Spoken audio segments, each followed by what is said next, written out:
Hi, my name is Eric, and I'm going to be competing in the 8.6 Cup with my brand new 2022 GR86. And in this video, I'm going to detail all the costs of the components that I'm going to be using to compete as cheaply as possible. So that's sort of the name of the game. And I'm going to be competing in street class, which is the closest to stock. There's going to be very, very few mods in the car. Still going to cost a couple bucks. And let's get into what I'm going to purchase and my thinking behind it. Here's everything that I'm going to be using and installing in the car. So in street class, you're allowed very few modifications other than things that aid with safety and reliability. So I'm working with Counterspace Garage, and I want to thank them for the help with this car. This video is not sponsored. They're not paying me to make this. I actually paid for all of this stuff. So the first thing you're going to need is a good set of brake pads, because when you're on the track, you are definitely not going to be stopping with regular street pads. So these are Counterspace CP pads. These are designed to work on both track and street, so they're a dual use pad. I've used them on my Supra before, which is right over here. And these will not make noise on the street, or very, very minimal amounts of noise. So these are designed to work in both, like I say, both street and track. And you get a lot of material here. And the nice thing about the CP pads, which I've used before, is that these will actually last a heck of a long time. So they tell me that I should be able to go the entire series with a set of these if I don't brake like crazy at the end of straightaways. And what I mean by that is staying out of the ABS as much as possible, because once you get into the ABS, you start getting into a lot of brake wear. So these pads for the front and rear, it's $360 for the front and $360 for the rear. And yes, that sounds expensive compared to something like Hawk pads, for example, or other brands. My experience is this has a lot more of the material in there, the friction material, and they last a lot longer. So the upfront cost is higher, but these should be able to go an entire season without any issue. If you want something a little bit more aggressive, you could go with the C1 pads or the C11 pads, but in my experience, upfront cost high, but overall going to be lower over a season. Now, the next thing you're going to want, of course, is brake fluid, and I definitely like Endless. Brake fluid that seems to be the most reliable one seems to not boil. This is fairly expensive. I've got 2 tins of this. This is $40 per tin. I need to flush out the whole system first. I might go through actually 3 tins, flushing out the system with the stock brake fluid. My car is completely 100% stock right now, so this is the most important thing, are pads and fluid. In the next category, I want reliability, because this car can generate a lot of heat when you're on the throttle all the time. This is a Greddy oil cooler, which is designed specifically for the 2022 and up GR86 and BRZ. And I got this because, well, Greddy is super high quality. It comes with all the mounting pieces, all the brackets that you want, which I think is a pretty big deal. So you can see all the brackets there, and then the actual unit itself. And the thing about this is this mounts off to the side a little bit, so this doesn't throw heat back into your front radiator, which is already dealing with a lot of heat. This sort of throws it off to the side. So this is going to keep the heat out of your engine more effectively, because it's going to be mounted, I think on this side, maybe it's on this side, I'm not quite sure.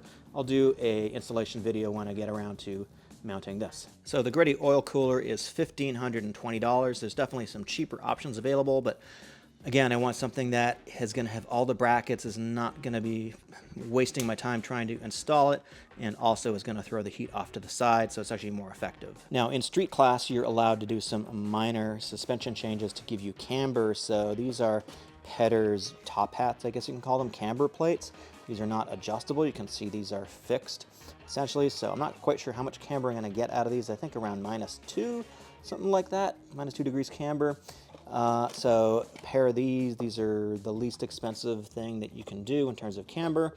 They're not going to make noise because they're not going to be moving around. I'm going to be running stock springs. I'm going to be running stock struts on this car.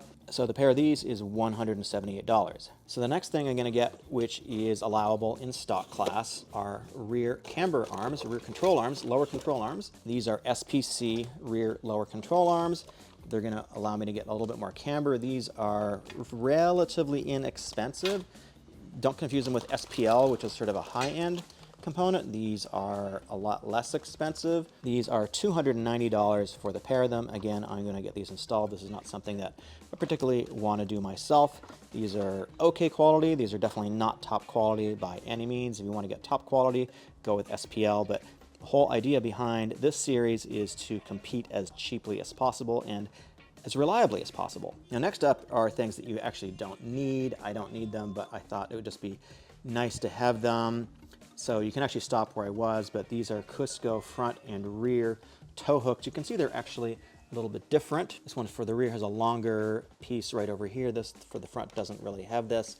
So you can set this up, you can adjust it and make sure that the hook is hanging basically exactly the way you want. That's going to go right in here, and the rear is going to go in the rear. I'm not going to show you that. So these are $118 each. Adding up all those different parts was $3,067. Now you got to add some tax in LA County. It's I think 9.5%. So $291 of tax, so the total is $33.58 for me. Also added a front clear bra. Actually added a clear bra on the nose of the car, the rockers and the mirrors. That's $1,650 roughly, but I'm not going to include that in this particular thing. You don't need that to go to the track and compete in the series, but it's certainly something that I wanted to have. Also, things that I will include later in this series are oil changes, and also using any additional brake fluid. I'm going to detail that too, and any other additional costs. I'm going to be talking about the cost of fuel and basically every single cost in this series. Now, one thing I didn't mention before is because we're running in a street class, I'm going to be running these standard, these stock Michelins. They're 215/40 R18. They are allowable in this class. Also, in the 86 Cup, you can run GT Radial SX2s, which I think through the series are sponsored. I think they're like a little over $120 a tire, but I could be wrong in that. They're pretty inexpensive, so I'm going to compete the entire season, hopefully with these, and we'll see how that goes. I might move over to the SX2 Radials because you get some points, you get free tires for competing with those. They're lower grip, I think, than these. I'm not really sure, so we're just going to run the whole series and see what that's like. Now, I know a lot of you are going to disagree with these mods and say, why are you running these mods? These are all wrong. These aren't the ones to do. Again, I'm competing in the 86 Cup in street class. They only allow you a certain amount of mods in street class. I can't change out the tires. I can't put on bigger, stickier rubber. There's a lot of things that I can't do in street class. So this is very, very specific. I'm trying to go and compete as inexpensively as possible. You can argue with my choice over the Greddy oil cooler as being too expensive. Sure, I could get something less, probably for, I don't know, $700-800 bucks. It's going to be more difficult to install. I'm okay with doing this. It's a better unit. It's going to pull more heat away from the engine. It's just going to be easier to install. And everything else, I've gone pretty inexpensively here. I think this is about as cheap as you can possibly go.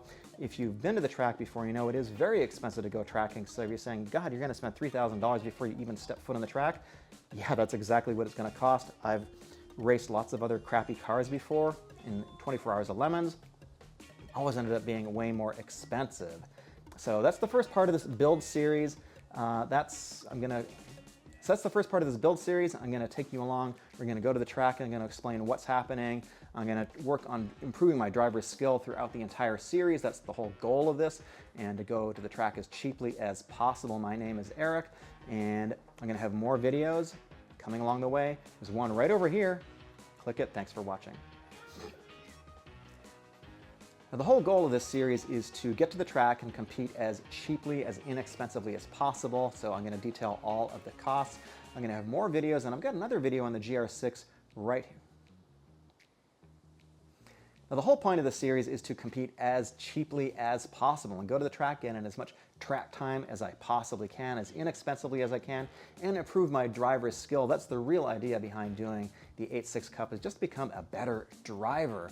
And the way to do that is with a relatively inexpensive car that is stock, that isn't modified, because once you start modifying stuff, things get expensive really fast. And I've done a lot of racing in Lemons, 24 Hours of Lemons, Champ car, stuff like that. It all gets super expensive fast. Even track days in my Supra over there get pretty expensive because it's a lot heavier, it's a lot more powerful. So if you enjoyed this video, there's another one just like it right over here. Thanks for watching.